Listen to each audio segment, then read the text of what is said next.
course, more Ball family news. Lonzo, Lil B, the base god. There was a curse about to be put on him, but it seems like he's going to be saved from Lil B's, the base god's curse. And additionally, he debuted a rap song today in honor of his brother LaMelo, calling him the greatest 16-year-old alive. We can't play the song. It is on iTunes. It's actually not bad, but we have to go back about a week. Lonzo said some things that, truthfully, aren't necessarily false. They're just bad takes. They're just bad. It's a bad take. It's really what it is. So here's Lonzo Ball's quote on Nas, which is just a bad idea. Nobody listens to Nas anymore. He tells the off-camera producer during a confessional session, "Real hip-hop is Migos and Future." Okay, let's get into the tweets and stuff like that so we can answer this in its own context. And then, of course, I have my favorite element I've ever used, that's coming up at the end of this. So let's go to Lil B. Lil B, not happy about this, because if you remember, Lil B, James Harden, done. Once he got cursed, done. Shot -%. Russell Westbrook couldn't dunk anymore. These are all real things that have happened. So you can't, if you're gonna get cursed by Lil B, the Lakers season was about to go into spiral. 11-12. This is, again, a week ago. We're going way back. Did LeVar Ball, if he meant to say Lonzo, really say something about Nas that was not of the highest respects concerning hip-hop? You have been warned. I like how he tags his tweets with Lil B. Lil B. He goes on to say, Lonzo Ball is a few seconds away from being cursed his rookie year in the Lakers. Nas is hip-hop and always relevant. Watch your team. Again, signed Lil B. LaMelo Ball was there to back up his, he goes, Lil B, one of the hardest rappers, don't at me. He was like, oh my God, if he curses the family. If he curses the family, we're done. And then Lonzo responds to the curse on Time Warner Sports, actually it's not Time Warner anymore. Spectrum. They had to rebrand because Time Warner was so shitty. Spectrum Sportsnet. Still shitty. It's still bad. Just different name. They just wrapped it. What is it called? Diamond earrings. What's your line from Zoolander? Oh, he's like, the queen could take a shit, wrap it in tin foil. No, he's like, Mugatu Sawa could take a shit, wrap it in tin foil and sell it to the queen as earrings. Yeah, that's what Spectrum is. It's a shit wrapped in tin foil. Here is Lonzo's remarks. Your burgeoning rap career. Now we saw a couple of the things kind of come out there online. What's that like? It's just a hobby. You know, it gives me something to do on my own court, and you know, it's fun for me. And looking forward, you know, doing stuff down the line. Now, are you concerned at all about the curse from was it Lil Wayne? Lil B. Lil B thing. Nah, I don't believe in that. Nah, not at all. Okay, good. I'm not sure anyone else does. He kind of backed off on it too. Exactly your favorite newscaster, like promoting like the dab genie. This is someone like Lil Wayne. Is there not someone producing these guys?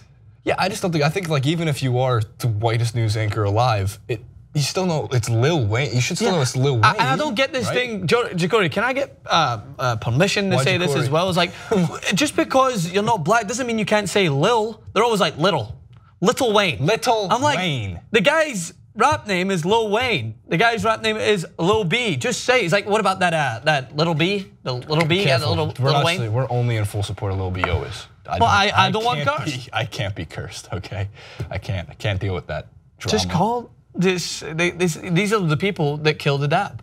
That's what I'm telling you. They killed the dab. They killed the Bernie. They killed the Running Man. They're always out there. They're just out to kill the trends. I'm a big fan of all these things. Lil B eventually changed his mind though. He did? Yeah, because Lonzo kind of acknowledged some greatness in a way. So number 15 for Lil B's big change. Big baller brand is family. We all have opinions. Lonzo Ball was not wrong what he said. Just please respect hip hop. Thank you, love you, Lil B. Thank you, love you. There's Lil B. There's also I'm a big fan of Cardi B. I like Cardi B's song. Cardi B's song is fire. She has a line. She has a line in her newest song. I think I know what it is. My pussy a lake. And I was just like, I don't know if that's great or terrible, man. Depends what lake. I can't think it's Loch Ness. That's a huge. That's Loch. That's huge. That's a lock. No, I've been listening to that tune on repeat. It's fire. I mean, look, a lot of people like to claim like, oh, a quick Google search could fix everything. Like, is Nas still relevant? I don't know. So I searched greatest rap albums ever. It's the #1 album. There's just people. He's an icon, and it's like I get.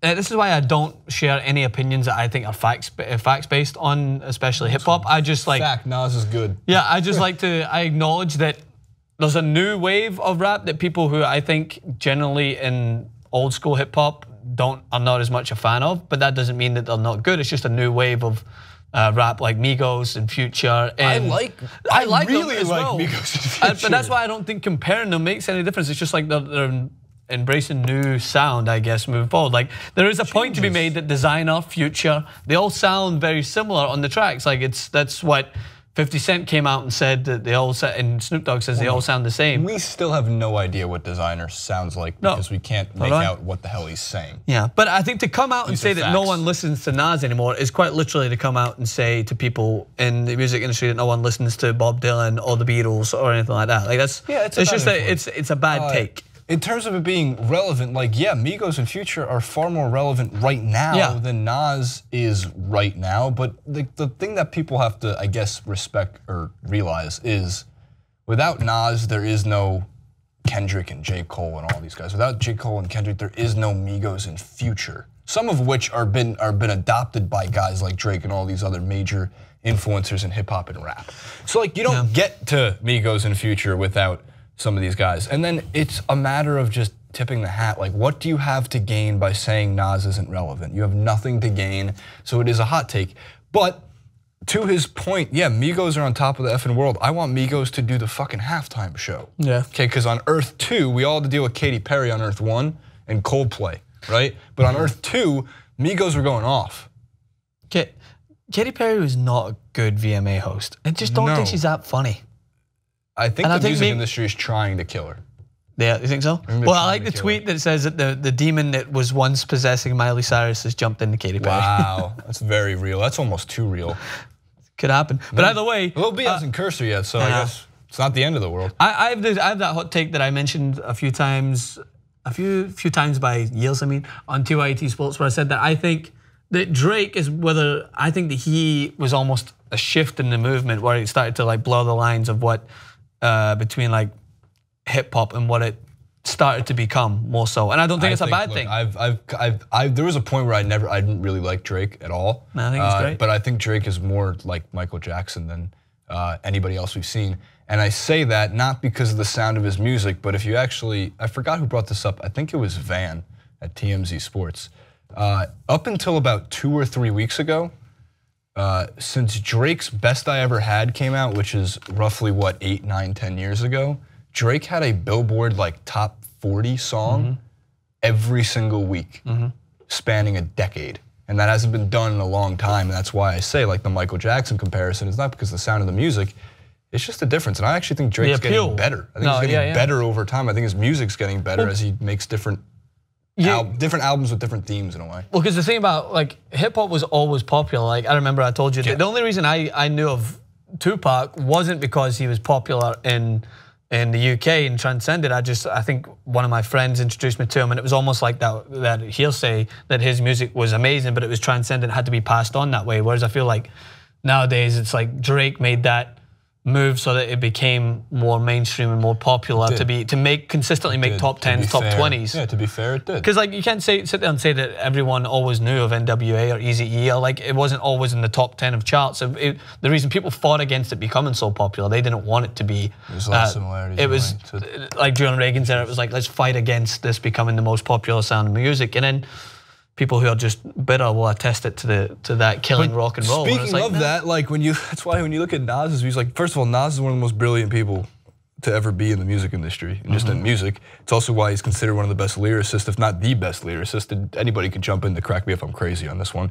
But like Illmatic is 47 minutes of probably the greatest lyrics, maybe in consecutive order. And then there was a period of like 94, 96, 98 where he kind of fell off the platinum map of like albums went platinum. And it's all different now because of streaming. You have bigger reach. But he came back with Stillmatic in 2001, if I'm correct here. And that brought him back into like the 2 million albums sold spotlight. And he started to take over again. But there's a reason, man, where you look at some of these, the guys that have taken over now, the Chance the Rappers. I think J. Cole is probably in my opinion, one of the most closest to. He is, because there's actually a song off of Born Sinner called Let Nas Down, which talks about how Nas was upset with J. Cole because of the song Work Out, because of the idea that he felt that he could do better than that, and you don't need to release singles, because Nas was never a guy who would just release singles to be put on the map. He was putting everything into each specific song. Nas also has a lot of jazz beats. That's why I really like the Let Nas Down off of Born Sinner, because it's a jazz beat. Everything behind it is jazz. And then people forget that a lot of hip hop, a lot of really good hip hop, is sampled music and sampled beats that in a way twisted in their own to make it their own of like the most famous musicians to ever exist. That's why Kanye changed how sampling was done for many, many years. You can hate Kanye West, the person, all you want, just like you can hate Floyd Mayweather outside the ring. But the second they step into their respective arenas, they're one of the 3 or 4 to best ever to ever do it in the industry. And no one gives, I don't think people give Kanye enough credit for that. I don't think people give enough Floyd Mayweather credit for that, because their Dr. Dre, their catalog of music is the same as any other genre of famous producers, music writers, all those things. So now we finally get to see guys, this is totally tangent, but like Jay-Z get into the Songwriters Hall of Fame, and you will see more. Nas should be next, undoubtedly, right after Jay-Z. I just think it's hard to put it into like a top category. It's like, no, but like with hip hop as subjective. well, it's like it's so hard to put it in. I don't know, like in my opinion, one of the best lyricists of all time. Like I would never argue that Nas. Liam Gallagher. No, I'm not talking about. I think Tracy Chapman was one of the best lyricists of all time. But that's just an opinion I have on music. It's nothing to do with genre. I'm not gonna yell at you for that. I think Ed Sheeran's one of the best lyricists of all time in modern day. I think Ed Sheeran's one of the best musicians. I don't know what the word for it is, but like his melodies. Composers. The melodies. Yeah. In his words, the way he uses his voice as an instrument, I think is one of the most catchy. Somewhere someone's head's exploding because we just went from Nas. I know, but every hook that he has, like you can't deny that. You're like, all right. No doubt. Right. Yeah, Ed Sheeran, those tattoos though, man. I don't know. It's like when Messi got tattoos. I don't know what to do. Yeah, it's weird. But Ed Sheeran did like bang all of Taylor Swift's friends, so dude, hell yeah.